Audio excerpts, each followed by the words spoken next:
Hi everyone, my name is Lou. I'm 23 and I'm on the East Coast, and I wanted to start making vlogs about a journey that I'm diving into.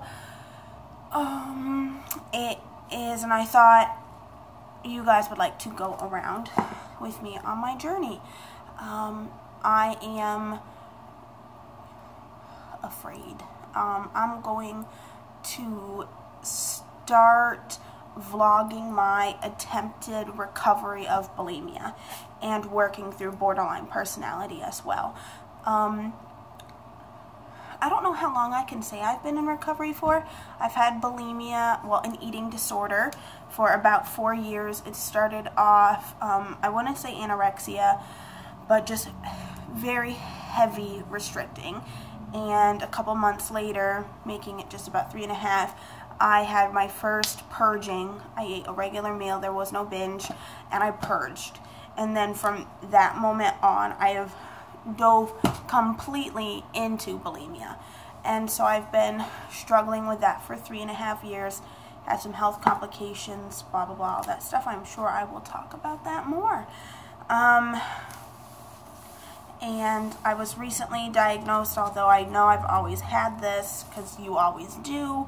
And I'm glad I finally got the word for it, the official diagnosis of borderline personality disorder. So, if you do not know, bulimia is an eating disorder that involves, I don't think it has to involve binging, but it does involve purging, but purging in multiple ways. So you will eat and then purge, or you will binge and then purge. And one of the things I want to talk about is a binge is eating a very large amount of food within a short amount of time. I also have a Twitter that's specifically in the eating disorder community and things like that. I don't think I'm going to link it or anything. I just don't know if I want those worlds to mix.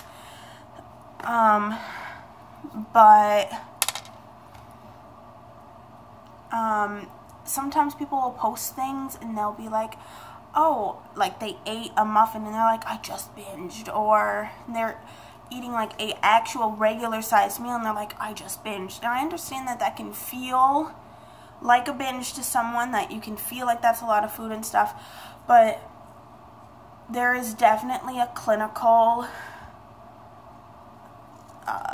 requirement to call something a binge, I believe.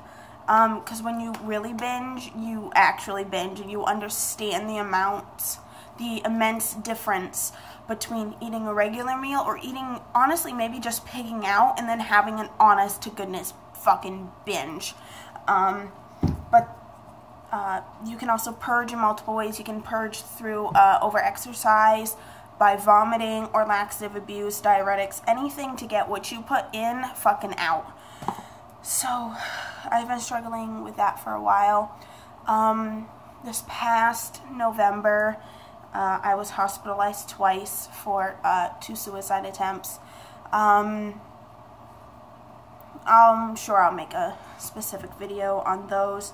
And then I had a major life event as well. My boyfriend for 3 years cheated on me when I was in the hospital getting treatment and stuff, and I found out and we broke up and all that stuff. So having that immense support system, even though he was just one person, but he was my everything. He knew my panic attacks, he saw cuts on my skin, he knew when I was purging, and he was so helpful and so loving and accepting and understanding. And then to have that suddenly turn, and then just like an immense amount of betrayal and no trust, and then to being alone again, mixed with the eating disorder and the borderline, went from I kind of feel okay to absolute fucking nothing, especially coming out for a major depressive episode from the hospital. So so I'm really trying to work through things alone, and that's really hard. It's really hard to go through this alone. And I know people will say, well, you don't have to be alone, like you have other people. But honestly, people don't understand. Like, you have to be that close with someone. Like, it has to be like an absolute, like, best friend soulmate. Or it has to be your partner. Or maybe you have just, like, I don't know, but it has to be just a really close relationship. And, like, a living relationship with someone. That way they can be that close to the person, understand behaviors, and understand what is okay and what is not okay, and how to react to the person's behaviors. Oh, excuse me.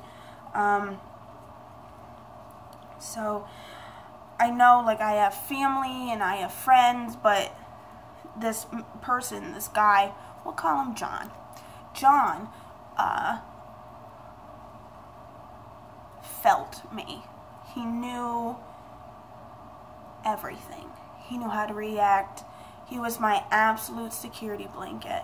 And now just having that gone and going through panic attacks and going through binges and purges and all that, even though I didn't let him necessarily in all the way on those behaviors, he was definitely a support, and he definitely was there. And now having absolutely no one is quite a thing. And with borderline, trust is already a very big issue with us. We naturally untrusting anyways, and then when someone does do something to violate that trust, the relationship is essentially done, and the hurt is 10 times deeper as it would be for a regular, like, other person. I don't want to say regular or normal, because I'm fucking normal. I'm just a little more spunky. So, yeah. But I also don't want to talk bad about him. You know, just, it was a whole giant situation. But I will talk about that as well. But what I mainly wanted to elaborate in this video is bulimia. I do not think bulimia gets the credit it deserves when it comes to eating disorders. I think when people think of, oh, you have an eating disorder, they automatically picture a 65-pound emaciated girl just laying there, like, and then she eats normal for a week and she, like, goes to prom and finds her soulmate, like some disgusting Lifetime movie. Or very typical ballerina, skips breakfast, suddenly dies. Like, that's stupid. That's not what it is. That's not who we are. And I say we and stuff because I do believe it is a very strong community, and that it is something you're unable to fully understand unless you are going through it or have gone through it as well. So, yeah. But the thing with bulimia as well is the people that suffer from bulimia don't necessarily have that emaciated body type. Some women and men, definitely men as well, are thinner. Some can be emaciated, overweight, obese. I myself am technically overweight. I am not thin, although I got, never mind.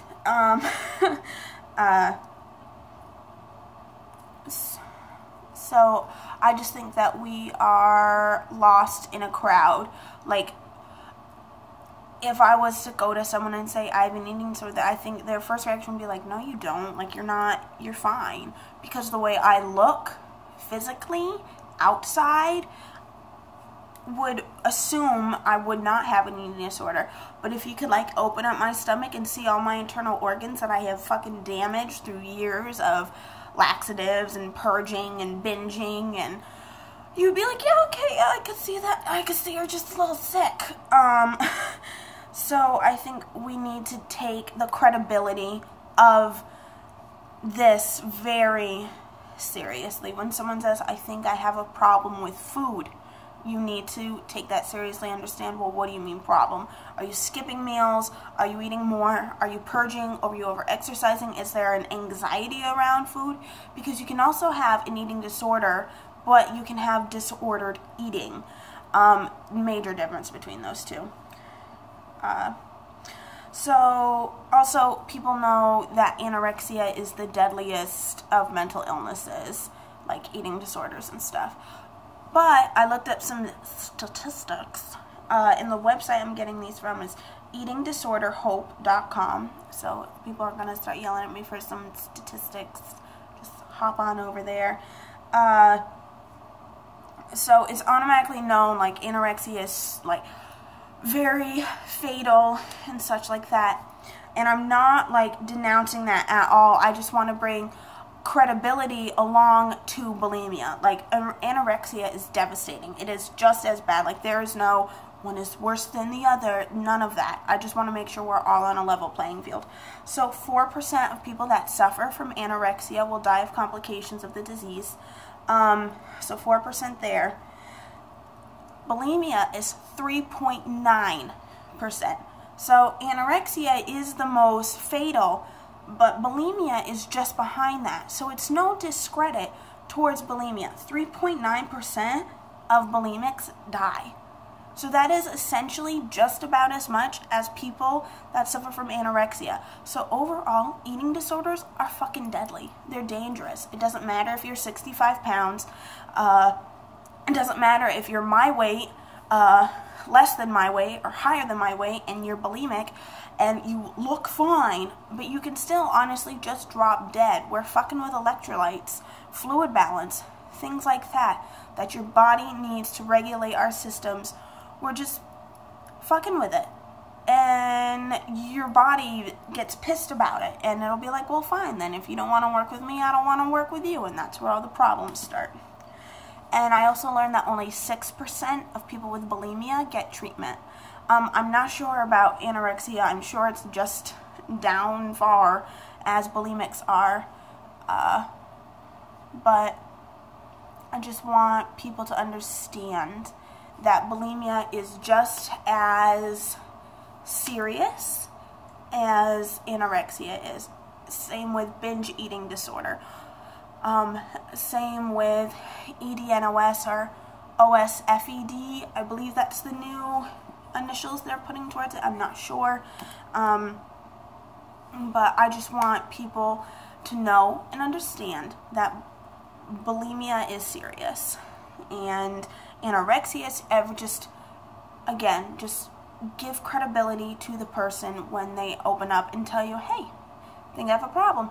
Or you can even be honest with someone, be like, I've noticed you're kind of weird or anxious or have certain behaviors around food. Like, is anything wrong? Is anything bothering you? Things like that. But no, I just wanted to open up with a quick video and just going through what my channel will be about. And now after this, I'm going to make a quick update about how my day was going. So, thanks guys. Hope you keep watching. Bye.